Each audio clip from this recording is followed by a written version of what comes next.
Some of those conversations include, should we go to the White House and ask the president to step aside? Other of the conversations are about, should prominent Democrats go public with that call?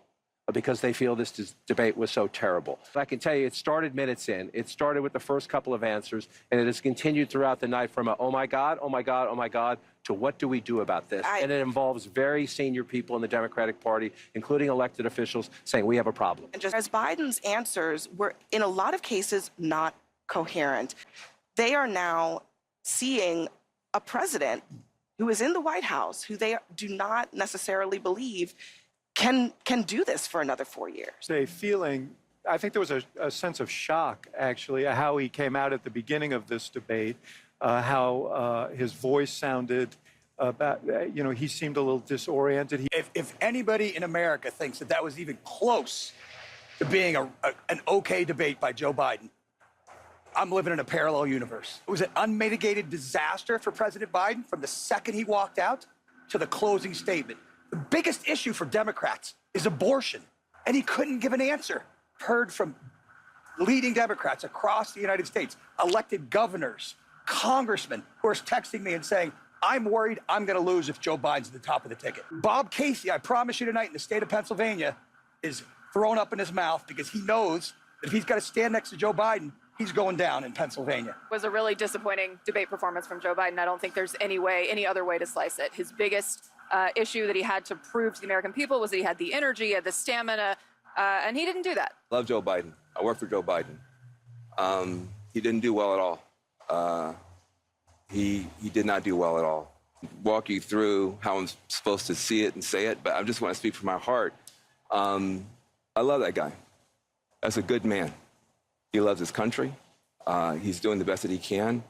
But he had a test to meet tonight to restore confidence of the country and of the base, and he failed to do that. We're still far from our convention, and there is time for this party to figure out a different way forward if he will allow us to do that. But that was not what we needed from Joe Biden, and it's personally painful for a lot of people. It's not just panic, it's pain. I think Joe Biden lost in the first 3 minutes. I think a lot of voters probably tuned out, and millions of people are having conversations with their families, with their friends, of if the president is up to the task and if he should step aside. You cannot tell me democracy is on the line and then give that performance tonight. If, based on that, in 18 weeks, Donald Trump will be the president-elect.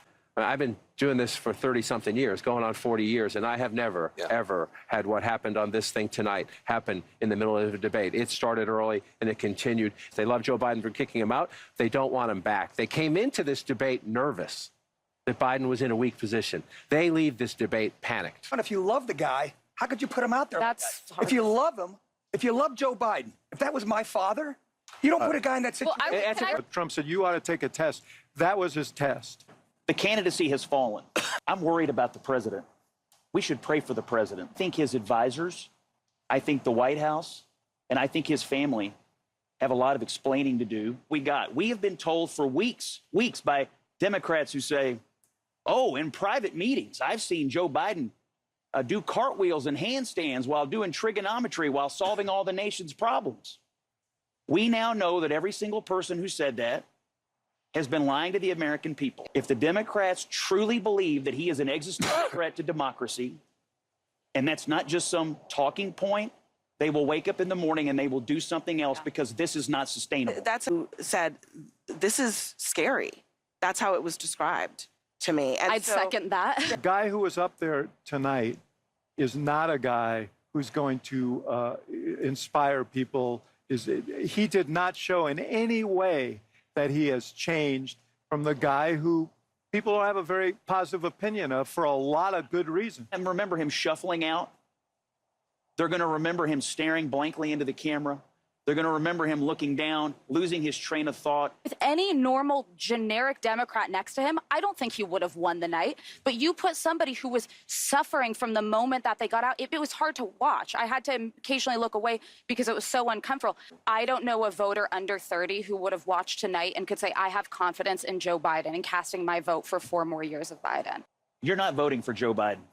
You are voting for President Kamala Harris. My Democratic friends were texting me saying, I can't believe this is where we are, right? Yeah. I'm not going to be able to forgive the party for putting in this, in this position.